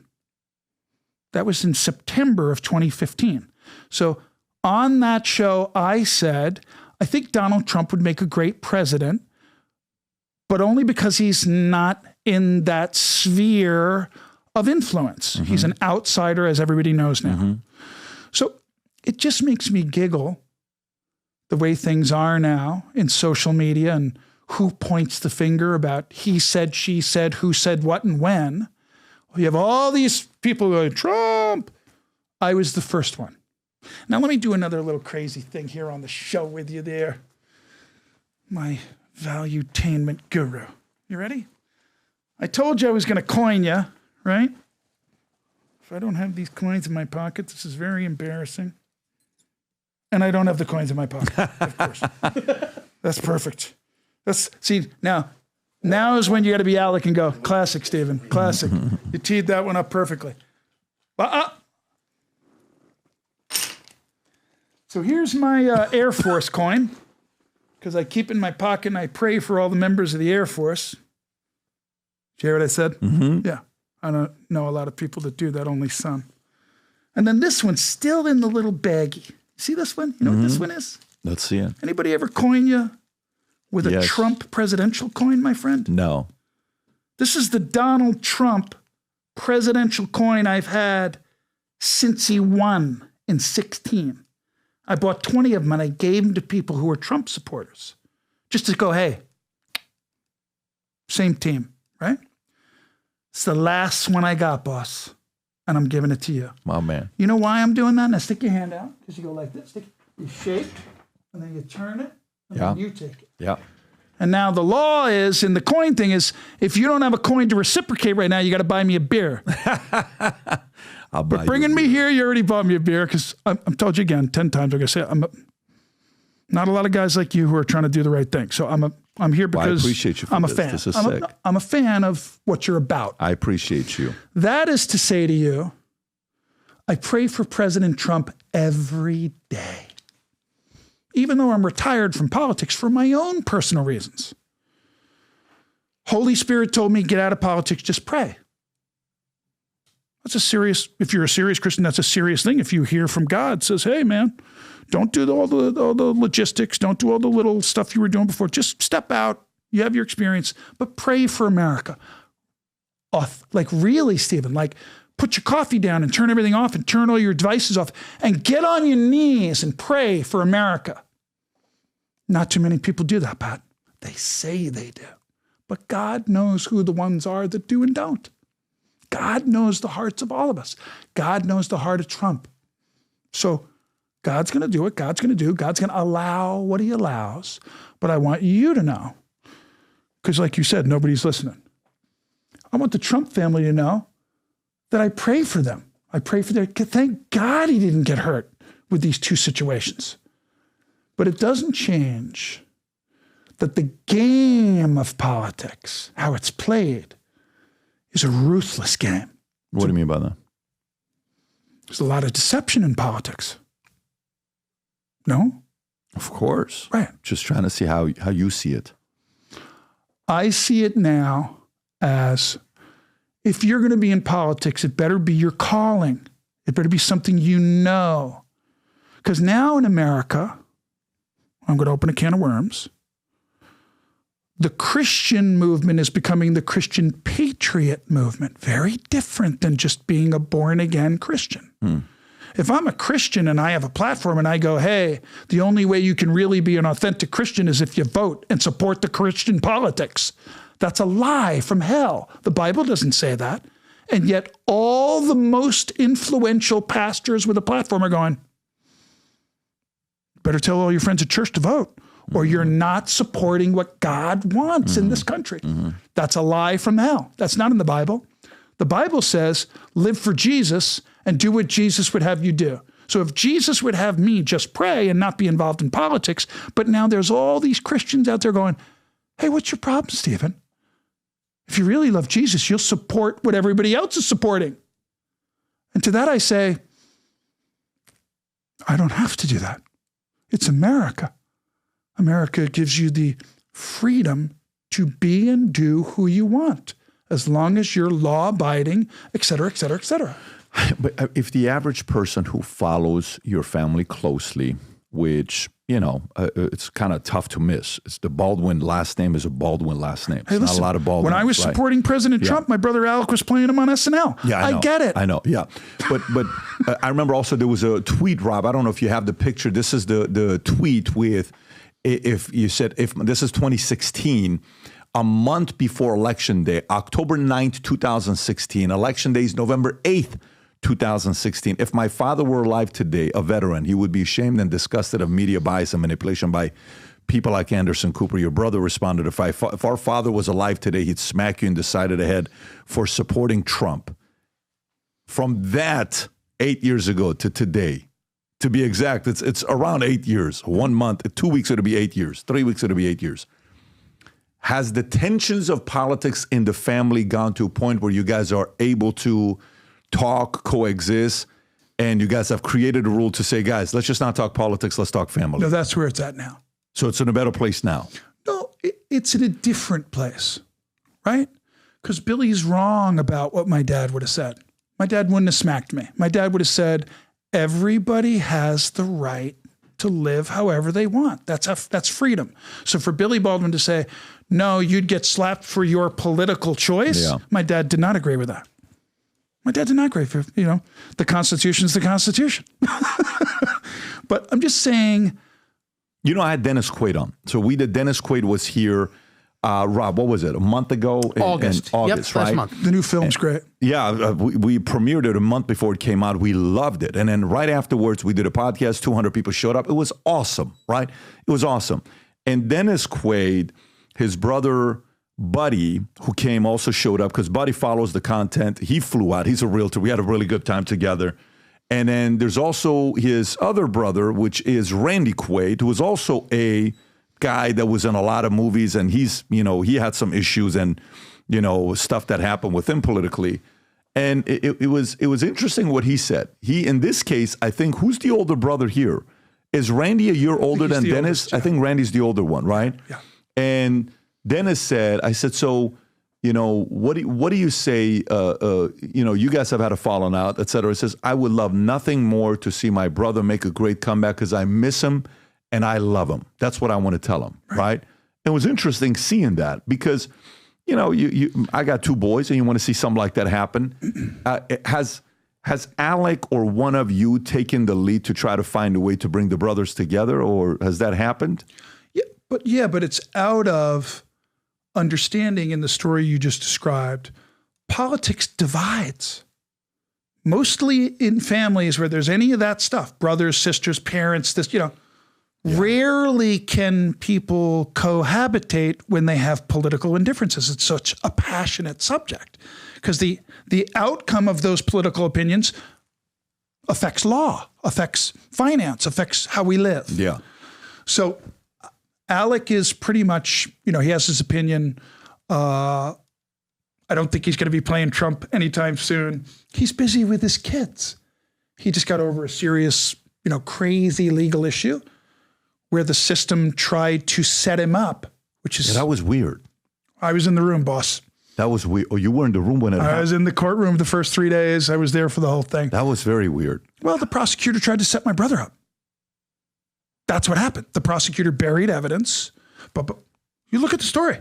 It's scary. It's why the judge went, this guy's out of here. I mean, he's an actor. You would assume the people that are doing the movie have to be responsible to hand him over a gun that doesn't have, that. Anyways, there's many. It was heated at one point where everybody was going back and forth. This is what happened. That's what happened. But, at the end of the day, is that the job of the actor that's going on there? I don't know. No, it's not the job of the actor. The legal responsibility has nothing to do with the actor at all. Yeah. Yeah. Once that first assistant director said cold gun and handed it to my brother, that means it was checked according to how it was supposed to be checked for that rehearsal period and for those reasons. It's a horrible 1 in a trillion dynamic. How's he doing now with that? He's doing great. Is he going to get back into, is he at a point where he's like, I'm taking a break from movies, or is he going to get back into it and continue his art? You can imagine the amount of work he's lost in the last 5 years. No question. Millions question. and sure. So now that's recalibrating and things are kind of getting separate, but he's doing a TLC reality show with his wife. he's up to his eyeballs in his, you would laugh because if you think Alec is Alec in this reputation, he's a big baby that loves to roll around with his kids. He grew up in a house with 6 kids and did it, he just enjoys family very much. If he has, you said he has 6 kids or 7 kids? 7. If he's got 7 kids and he grew up in a family with 6 kids, that means he loved the idea. That means you guys had a loving family that he wanted to replicate it. It means he had a messed up family that he never had a good experience with and he wants to try to... I'm kidding. On the mom and dad side, though, it sounds like you guys had great parents. No, we had very loving Yeah, that's parents, what I'm saying. I mean, but in a circumstance where my dad, the finance hurt my family emotionally than anything else, just trying to raise 6 kids. Yeah, but that's a different story. But Right. that's not his issue, funny. though, right? You're funny. His No. issue is the fact that does he admire his father? Like, do you guys admire your father? Tremendously. Yeah, that's what I'm saying. So it's like, hey, I want to have kids. I want to have family. And doing that, that's But it's also a legacy, Yeah. He now has 3 or 4 sons that will go on to be Alec Baldwin's family. you have an interesting brother-in-law, don't you? You got this guy that's a very interesting brother-in-law. What's his name? Brother-in-law. Son-in-law, not Son-in-law. brother, son-in-law, right? This guy named Andrew, Justin Bieber. my son-in-law. Justin Bieber. Justin Bieber, yeah. So what do you think about Justin Bieber? Justin Bieber, talent comes out, identified, found on YouTube, becomes a rock star, apparently starts dating your daughter. I think they just had a 6-year anniversary You got or to show him something. the video of me introducing my daughter. Did you ever see that? Which one is this? So Google Stephen Baldwin introducing Haley to Justin. You ever see this? No, I have not. You want to see why this kid married my daughter? It's because I let him. Out to our lobby. Seriously, I have no idea what I'm about to see here. Watch. Yeah. No, this is cute. Nearly 10 years ago. But first, an update on Justin Bieber and Haley Baldwin. The couple, if you don't know, they are engaged. Bieber confirmed the news on Instagram, writing, "My heart is completely and fully yours, and I will always put you first. You are the love of my life, Haley Baldwin, and I wouldn't want to spend it with anybody else." There's what he wrote in part. And why am I here in the lobby right now? I'm here because this is the exact spot where Justin and Haley met for the very first time. Here's the video to prove it. My name's Steve. And the third song, It's my daughter Haley. The third song We've been enjoying your music. There's Stephen, Haley's father there. That introduction. Ooh, look at the classic Bieber shake of the hair. That means I Look at like my daughter, you, I like, yeah, think. whatever. Again, like, this is whatever. like Yeah, you're less than cute. 10 years ago. Whatever. Yeah, whatever. Wow. So I took my daughter to go How see. long was this before they dated? 4 years, Right. 5 years. Right. Yeah. So what happened was they met there. Okay. I met Scooter Braun there. He was the manager who orchestrated all of his early success. And the long story short about Justin and Haley is pretty simple. So Haley's father and uncles are the Baldwin brothers. So long before Justin Bieber ever played his guitar anywhere, she had experience with Hollywood celebrity.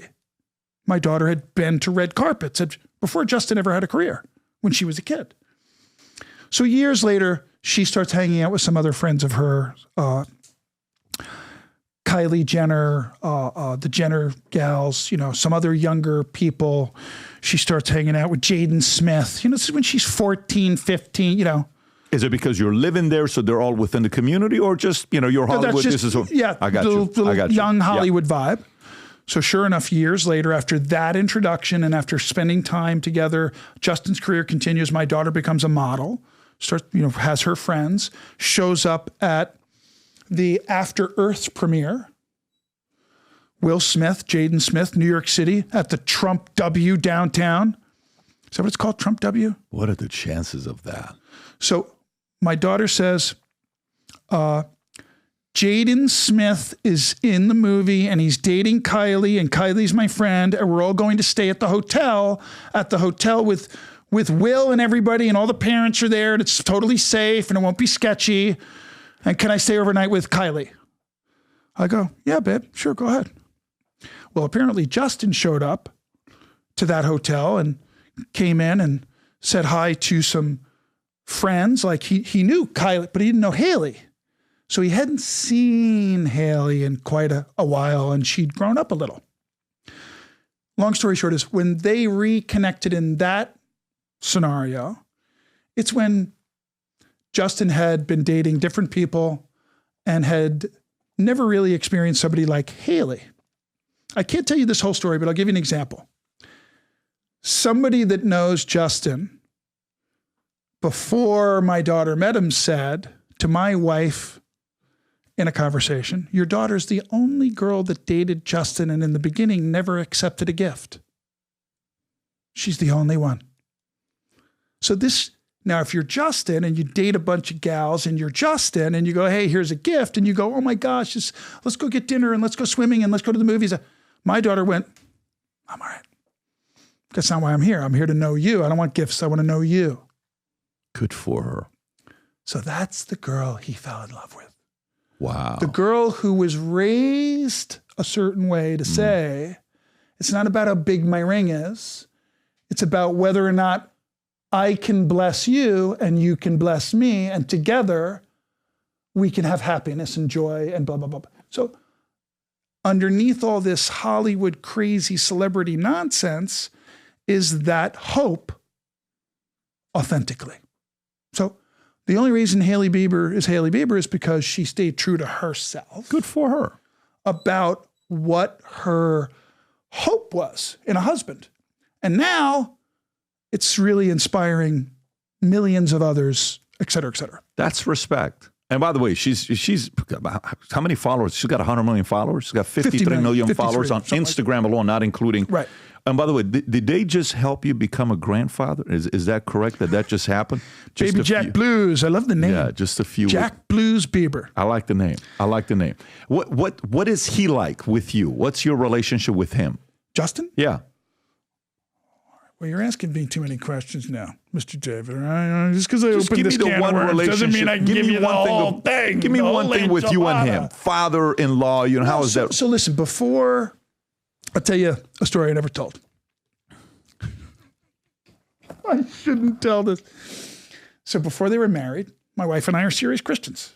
So we had to sit down with this guy. By the way, the audience needs to know this. You guys have been together for 34 years, since 1990. 38 years, yeah. Married in 90. Right. Together Married 4 years 30. before that. Okay, So we're got it. Respect, yeah. Next year, June 10th of next year is 35 years married to the most beautiful girl in the whole wide world.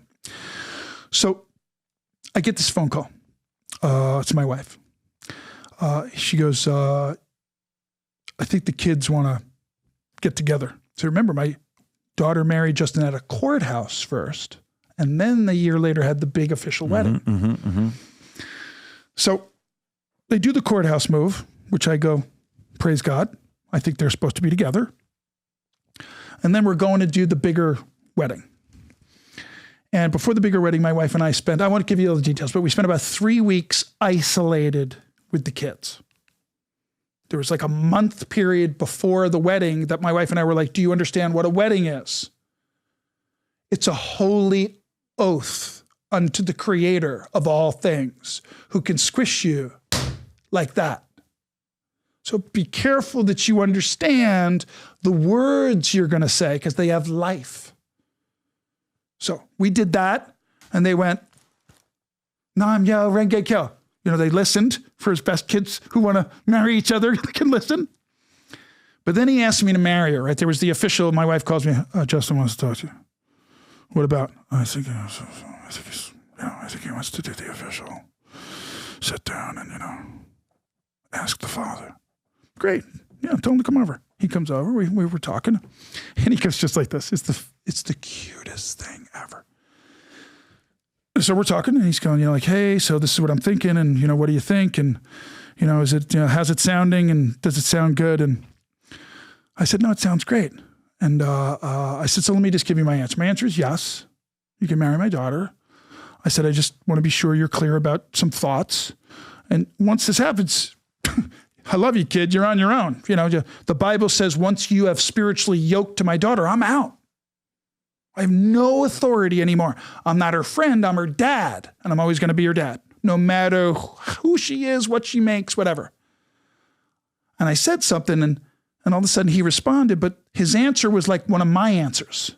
He said something to me that I went, God, that sounded like me. And I laughed. And he goes, what's so funny? I go, no, you just said something that reminded me of myself. So I just giggled. I said, didn't mean anything about it. He goes, what was so funny? Now, this is why I love Justin Bieber, because he's an honest, pure, he won't let that go. Even in an awkward situation, he's asking me to marry my daughter. Bless you. Go ahead. So the point is, he goes, I just made you need a tissue? No, I'm good. Okay. He says to me, what was so funny? I turn around and I say to him, you said something that reminded me of myself. He goes, That's interesting because I've had people say to me, I remind them of you. And I go, wow, that's kind of cool. I guess some gals marry their dad, kind of, whatever. There's some similarities. You always hear that. And then some don't. My daughter Elias' husband Andrew's way smarter and cooler than me. So I turn around and he says, does that scare you? What a great question. What a great question. And I go, what do you mean? He goes, does it scare you that I might be a little bit like you? Now he's being cute. And I go just like this. Not at all. This is a blessing. This is going to be a blessing. And if you ever screw up, you don't got to worry about me. You ever hurt my daughter, you don't got to worry about me. I got one word for you if you ever do anything to hurt my daughter. And it's not Jesus. It's Alec.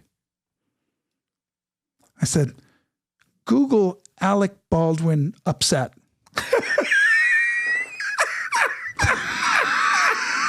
You don't say this to him. Right to his face. I go, I'm making a joke back to him saying, it's me. I'm a legend of one of the Baldwin brothers, and we kick people's ass sometimes back in the day. So don't worry about if you do anything wrong to my daughter, because she's not going to call me. She's going to call Uncle Alec and go, he was mean to me. And you know what he's going to do? He's not going to call his friends. He's going to get in his little Mercedes in East Hampton. He's going to drive all the way to your house in Beverly Hills and then have a little conversation with you, like we used to in the old days. Is that really how Alec is? Oh, yeah. That's my dad was. Let me ask you a question. If your son, had a bad situation with another kid, a friend, and it was bad, like he threatened him or like choked him, put him up against the wall, said, you do that again, and your son was defenseless against a bigger guy, you're going to call your lawyer? No. Right. You're going to go knock on the kid's door. Yeah, it would be and it doesn't matter who you are. You're going to say to the parents. Now, some people in your position, but I might get sued. I'm Middle Eastern, bro. We have a reputation. It's a different kind of a reputation. Okay.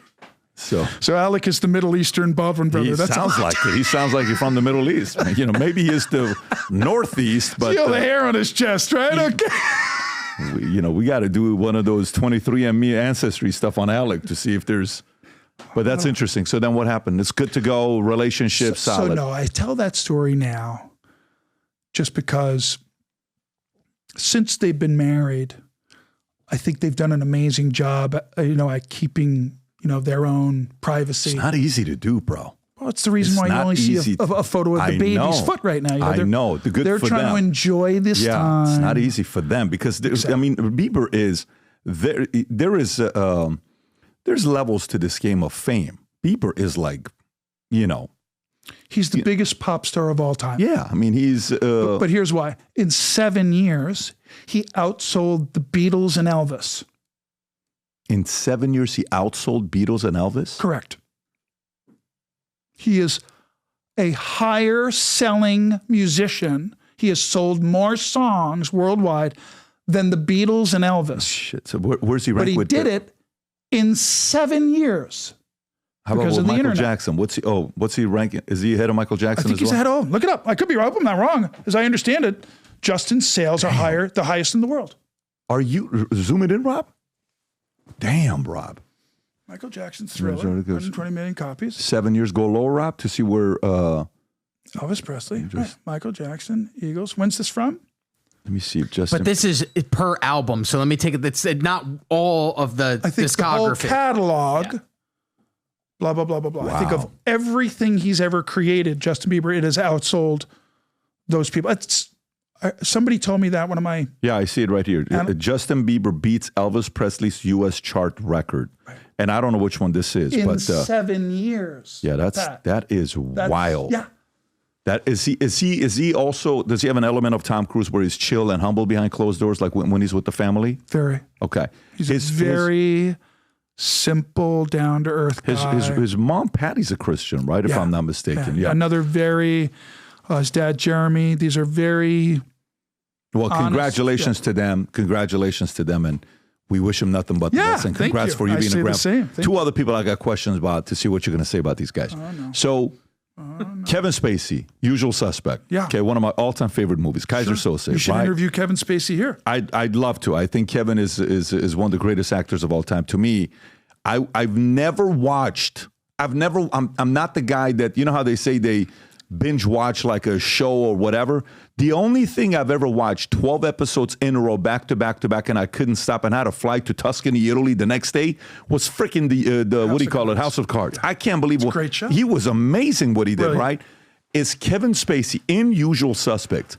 Is he acting or is he just being himself in a movie? Because it was way too real. When he played Verbal Kint? Yes. No, he's totally creating a character. In my opinion, probably, like Michael Corleone, it's literally one of the greatest creations of a character I've ever seen. Now, kudos to Spacey, but it's Bryan Singer as the director and our writer who did all the Mission Impossible movies after that, Chris McQuarrie, that are really the catalyst for the success of Usual Suspects. Help me understand this. So you're in the set. You guys are together for how long was the whole thing, beginning to end, when you guys shooting the movie? How long did it take? 40 days. Okay, 40 days. Very low budget. What are you watching Brian whisper to Kevin to say, wow, that was good feedback. Wow. Okay, let me tell you the Usual Suspect story. Go for it. So in the movie, I play McManus, but in my criminal activity in the movie, my partner is Benicio del Toro. Right. Fenster is his name. A young Benicio del Toro. Right. Yeah. So we're partners already in some jobs. So we're shooting the movie. It's the pool hall scene where he comes in the beginning of the movie and gives the dossier files that Kaiser Soze has been secretly watching us. And, he's been manipulating all this stuff so that we're working for him and we don't even know it. Right? Benicio del Toro. Because I just want to tell you this Bryan Singer story. So you're me working with Benicio, sitting on this big master shot with all the actors. So it's Gabriel Byrne, it's everybody, right? And he says, action. It's a big wide shot of the room. So Pete Postlethwaite comes in, he's the lawyer, right? He comes in, he says, gentlemen, we're all surprised. Why are we here? Like, who is it? The whole mystery. So they say action, and we shoot the master, but then he punches in for 2 shots. So in the master, he only shot it for a certain amount of time before the dialogue required Benicio del Toro's character to speak. So at the beginning of the scene, he doesn't speak. So he shoots the master, Pete Postlethwaite walks in, cut. You get using it just for that piece. Now he comes in to do the 2 shot on Stephen and Benicio. And Benicio's first line is, who's that guy we used to do jobs with back in New York? I say, Bricks Marlin. He goes, oh yeah, he was an effed up butcher.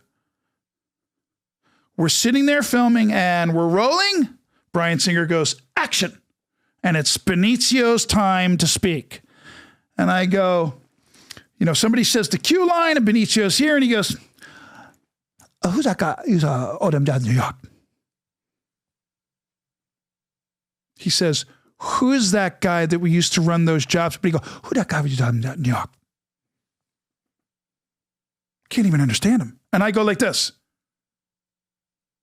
And I lean, Benicio's not looking at me. He's acting.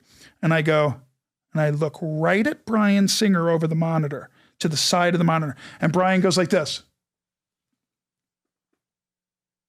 And I go, Bricks Marlin. He goes, oh, yeah. He's a fucked up motherfucking butcher. It's not the line. But Bryan went. The police lineup scene. On the internet, everybody says that the reason we started laughing was somebody farted. That's a lie. The reason they started laughing was in my take that I went, give me the keys. That was a rehearsal that Bryan Singer filmed. Get out of here. That no one knows. Wow. Bryan's behind a glass thing like you're really in the lineup. And Bryan's behind there when you hear, all right, number 2, that's Chris McQuarrie, the writer, using his voice. Number 2, say the line, give me the keys. Cocksuck, yeah. So he That's goes, the line. okay, Baldwin wants to try one now. Let's do a rehearsal. He doesn't. Now, when you're the actor rehearsing, it's not your performance. That's right. So maybe you'll do something you wouldn't have done reactionary-wise. Yep. So when I go, ha, ha, ha, ha, ha, Benicio laughs because it's only a rehearsal. And I hit him, and he hits me back. And then everybody giggles. And Bryan Singer told me, in that moment, when I was in the editing, it was only rehearsal I filmed. But you saw the friendship. You saw these evil, wicked, robbing, murderous people. You liked them. They were funny. And there was this very human moment between, stop being a jerk off in the lineup. And Bryan put it in the movie. And that was one of the sparks to the movie in the story part where people went, oh, that's so funny. These guys are just like killers and they're in a lineup and, they're even screwing off here. That's the magic of movies. When certain creatives understand that you should be able to have the knowledge and the experience and the wisdom. Look at Bryan Singer. He went on to do Superman. He went on to do, look at the filmography. He went to do the Doctor TV show. That's such a big, what has Bryan Singer produced since The Usual Suspects? It's mind-boggling. But now look at Christopher McQuarrie's partners with Tom Cruise. He's done all the Mission Impossibles. He's done Jack Reacher. He's done all these great films. But those are great storytellers. That's why they make great films. So going back to Kevin Spacey, is he, like, when you watch him do his work, are you enamored by it? The success of Usual Suspects is Bryan Singer and Chris McQuarrie building a foundation and then casting. That's the key now. I'm not going to go. Look at the movies now that are out. I can name 2 or 3 movies right now where if you look at the actor playing the lead role, there's 3 other guys that would have been better. But it's the politics that allows for that. Kevin Spacey is one of the greatest American actors of all time. I mean, if you look at it, forget Usual Suspects. He was brilliant in his stage stuff. What he's done in England with theater and that. Now, obviously, he's got other challenges, but it doesn't take away the fact that he's brilliant as an actor. Yeah, no, I think in my list as an actor, as an artist, as an actor, he's got to be in the top 20, top 25. He's just this is my opinion, top 25 in the last 30 years, I would say. And some you could even argue for much higher than that. But the end, and by the way, John Ottman was the guy who scored Usual Suspects and did the editing. It was the first time an editor also wrote the music. So that's why when you see, right, smart Bryan Singer. So when you see and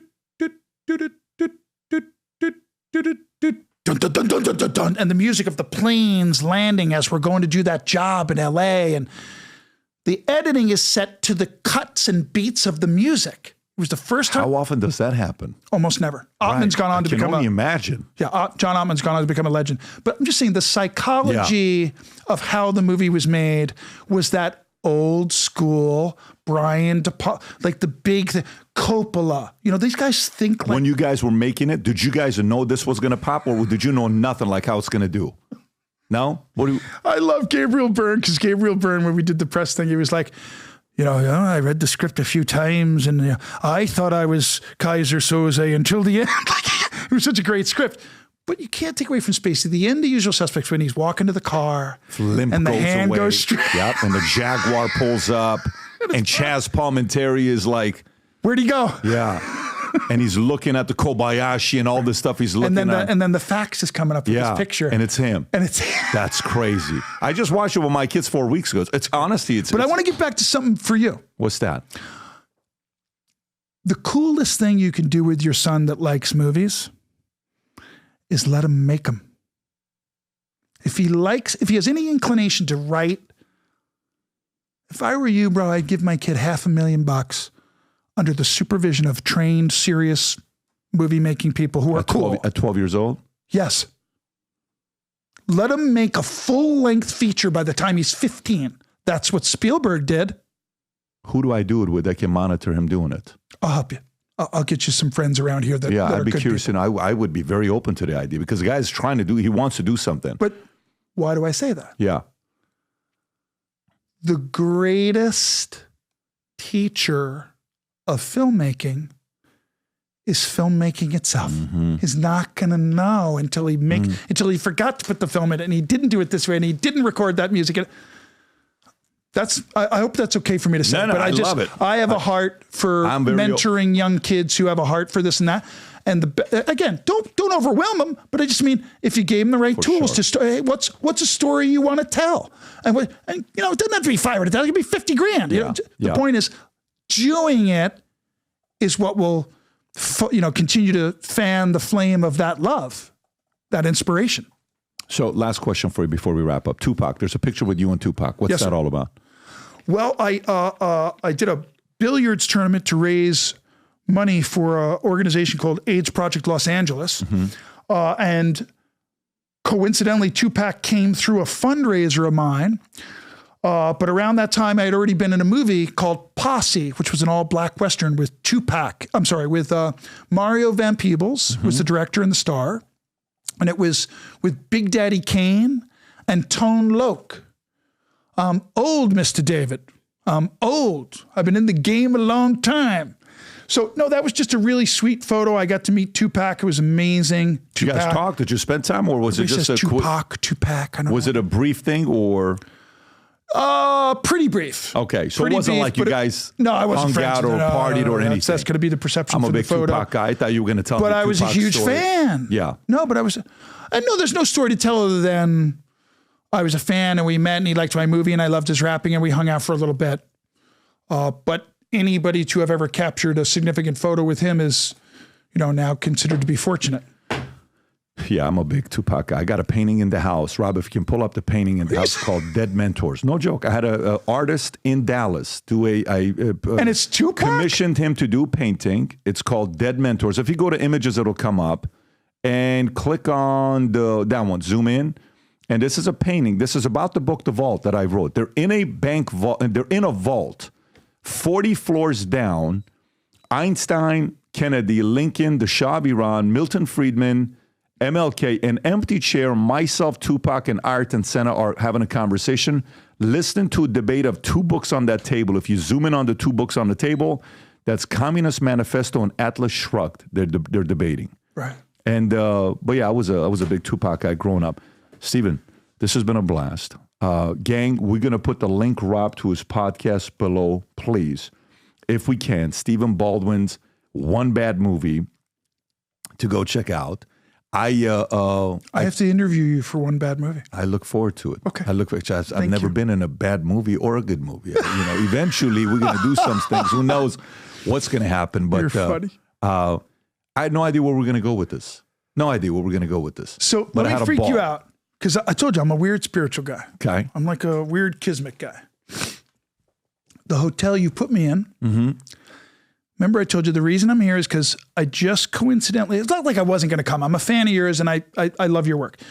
But I heard the story about the CVS. It was like between me and God. Like God's like, let me show you who this guy is, right? I said, okay, God, I'll go do the interview. That's cool. I'll be nice. He's going to help me promote my podcast. Praise God. But that was just basically the reason more than anything. And I lost my train of thought, but it'll come back to me. CBS, the lady, the lady who was having a bad day because her grandmother. That's the whole story with the... Right. Yeah. Right. But that's my simple point is I believe that somebody in your position could have a much greater influence on the country and future generations if you process what you're talking about with what you want to do in content creation. What you do in finance is you're the expert, but just understand it's not the same game in money making and profitability in Hollywood as everybody thinks. Right now, the first company that gets ready to do what De Niro's wanting to do, Mark Wahlberg's wanting to do, what you're wanting to do, the first people that do that in the most cost-effective way, De Niro's building a $1 billion studio. how is that going to make money? What's the business plan? Is it over 30 years? That's my question. It's the business plan over 30 years. But, De Niro's 81, isn't he? Like, what? How old is De Niro? But that's what I'm saying. Robert, can you pull up how old he is? So somebody explain to me how these investors are going with him. That's what I want to understand. 81 years old. Is he going to make it to 111? I mean, either he has So, my company, Foundation Studios, which I'm developing with some folks in India who have all the resources available, they're enjoying that I'm saying, don't do the big movie. We always can if it makes sense. But guess what? Big movies fail most of the time. I'm going to leave you, financial guru, with one of the most mind-boggling things of all. You ready? Let's do it. Yep. In the rating system of Hollywood, Yes. PG-13, rated R, rated PG, rated G. Which rating is the most profitable? I would say PG. Wrong. It's G. The children's films that are animated stories like Cinderella are the most profitable in all of Hollywood, and yet they're 30% of the production. So why would the system make 70% of something that doesn't make as much as the 30%? Why? Because it's spiritual. Because the devil runs Hollywood. And he wants that negative 70% to teach your kids all these other things.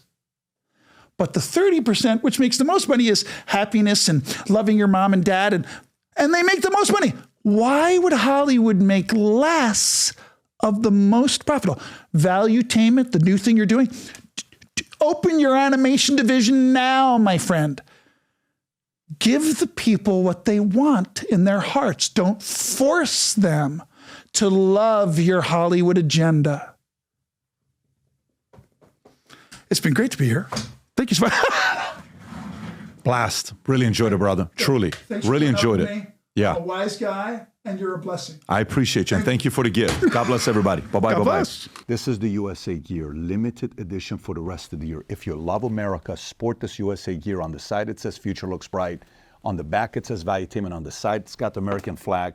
We got the shirts.